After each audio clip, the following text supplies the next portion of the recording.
Hey everybody, this is the Tong Man. I don't usually do blogs, but I think I'll give this a try. I just want to answer some of the most common questions that are asked by my fans. The most common question that I get is, why did I choose a supercharger setup over a turbo setup, since a turbo setup can make so much more power compared to a supercharger setup. So let's start. First reason why I decided on a supercharger setup was simply because the ease of install. When you think about it, or when you look at it, supercharger is really just the intake manifold. You remove your stock intake manifold, bolt on the supercharger manifold, and then you bolt on the blower on top.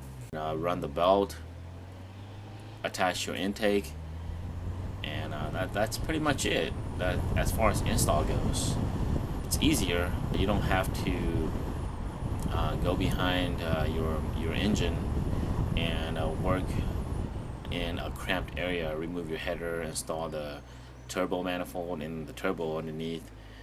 So you don't have to do all that stuff, because the intake manifold for our Civics is right in front of you. It's really easy to install compared to a turbo setup.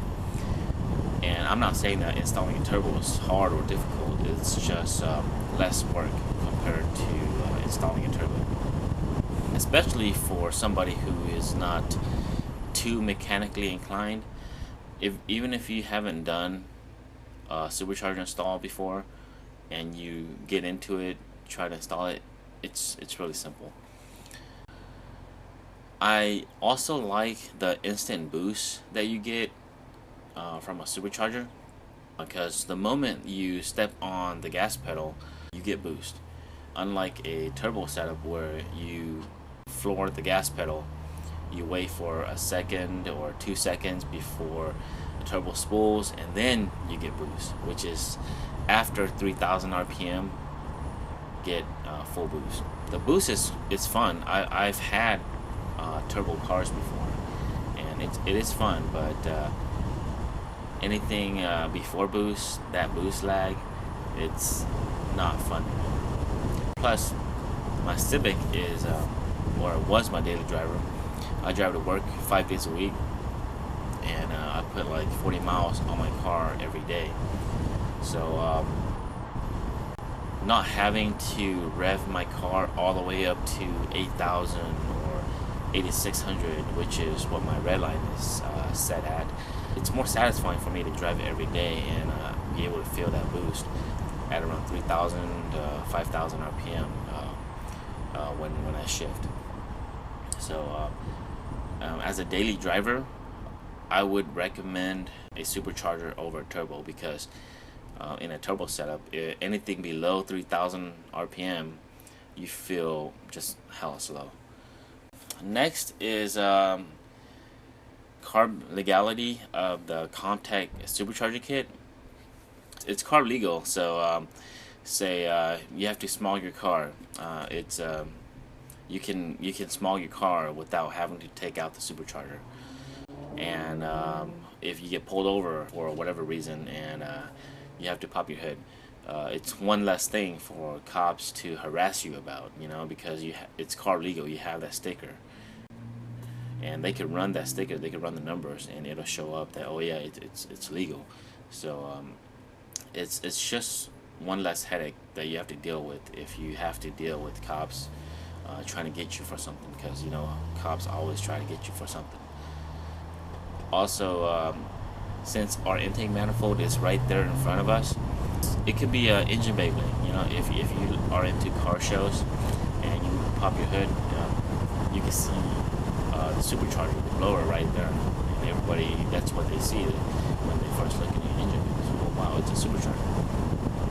Unlike a turbo, all you see is maybe the blow-off valve and some piping and a filter. You don't really see anything that's eye-catching other than that front mount intercooler, if you have a front mount intercooler. Yeah, engine bay blade, for car shows, it'll get you some points. in my situation specifically, I picked the Supercharger because of pricing. I got my kit used, so my kit was less than $2,500, and it came with everything to install. A brand new Supercharger kit would cost, was it, last I checked, was almost $4,000, and that was a stage 1 kit. So I bought a stage 2 kit for less than $2,500. So that's what really got me into, hey, maybe I should get a Supercharger instead. Also, the whine of the Supercharger, I've always loved that whine. I remember going to the track and I would hear that whine from cars, and that was before I was familiar with cars, and I was like, wow, well, what is that? That sounds pretty nice, you know. And then I got into it, and I said, oh wow, it's a Supercharger. So I've been wanting a Supercharger ever since I bought the Civic back in '08. I just love the Supercharger whine. Whenever people ask me, why'd you get a Supercharger, I would tell them, hey, I love the whine. Some people prefer the sneezing sound of a blow-up valve in a turbo setup. It's cool, but it gets annoying, like fast. Yeah, that's well, those are my reasons for going Supercharger over turbo. And I know that people still think that, or still believe that a turbo is better, but in my opinion, if it's not a race car, Supercharger is more than enough to satisfy your needs. Most of us aren't building a race car. We just want to make our daily driver a little bit faster to make it more fun. That's basically all we're doing, or at least most of the people that I know. That's just what we do. We're not trying to build a race car, trying to run 10s or anything.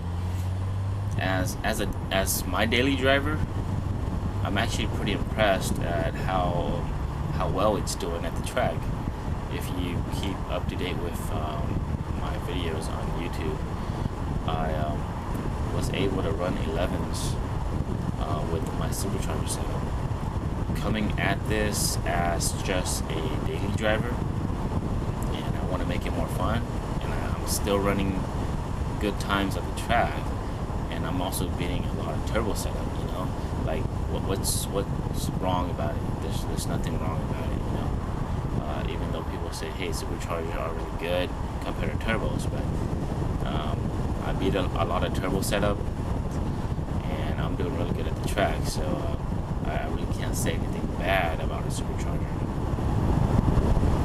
Well, those are my opinions. I'm not saying that my opinions are correct and you should do what I say. It's just what I think about a Supercharger, since I've owned one for, I think, almost 2 years now, I think. And so maybe my opinions would or can help you make your decision whether to go Supercharger or go turbo. Alright, I guess that's all I have to say. If you aren't subscribed to my YouTube channel, go ahead and subscribe. I try to post a lot of videos. Go ahead and subscribe. The Tong Man at YouTube. Also follow me on Instagram at the Tong Man TV. Alright guys, I'll see you around. Thanks.